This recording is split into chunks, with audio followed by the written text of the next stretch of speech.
Bonjour à tous, c'est Star et aujourd'hui je vais vous montrer comment je m'organise au quotidien et ce qui m'a sauvé la vie durant ma période de partiel. Donc, comment faire un planning? Déjà, je débute par diverses listes. Donc, comme ici, vous pouvez le voir, je commence par la liste de choses à faire et je vais poursuivre ensuite par la liste de choses que j'aimerais faire et ma liste de rendez-vous. Pourquoi des listes? C'est plus simple pour s'organiser. Déjà, lorsque vous allez barrer quelque chose que vous avez fait, ça va vous faire chaud au cœur. Et puis, pour vous organiser dans la semaine et pour visualiser tout ce que vous avez à accomplir, c'est beaucoup plus simple. Pourquoi faire une liste de choses que vous aimeriez faire? Vous avez toujours ces instants comme ça dans la vie où vous avez du temps libre et vous ne savez pas quoi faire.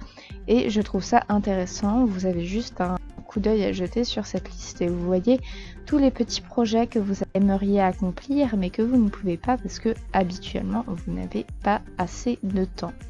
Donc je fais cette petite liste de choses à faire et je vais poursuivre par la liste de rendez-vous.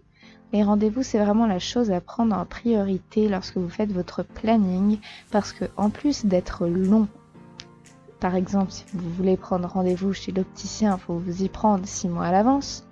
En plus d'être long, c'est le genre de choses qui va complètement définir votre planning. Ce n'est pas des choses que vous pourriez déplacer, c'est vraiment le plus important et les avoir alignés vous permet de bien visualiser.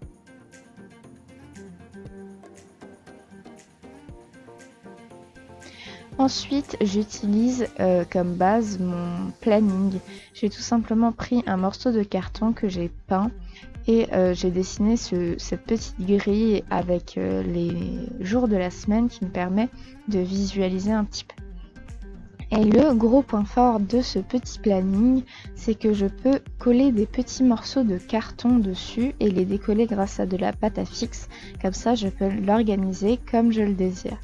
Là par exemple vous voyez que j'ai découpé des morceaux de papier et j'ai mis le nom de mes matières dessus pour pouvoir m'organiser en ces périodes de révision.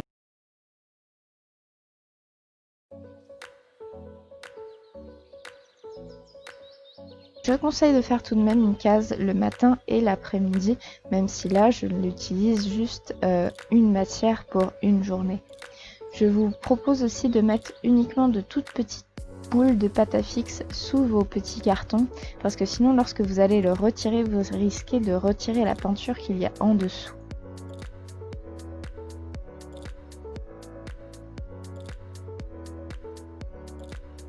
Comme vous pouvez le voir, vous pouvez les organiser absolument comme vous le voulez, les retirer, les rajouter. Par exemple là je vais rajouter mes matières secondaires parce que j'ai vu qu'il me restait un créneau de libre le dimanche et c'est vraiment très simple pour s'organiser de manière efficace et rapide.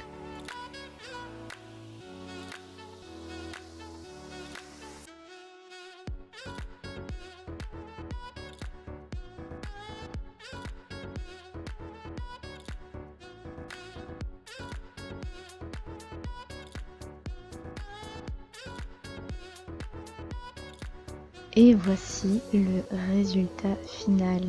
J'en suis assez fière, j'ai essayé diverses mises en place et finalement j'ai opté pour celle-là juste en face de mon bureau où j'ai décoré avec quelques petits dessins provenant de différents univers et j'ai tout simplement affiché mes listes au mur pour les avoir sous le coude.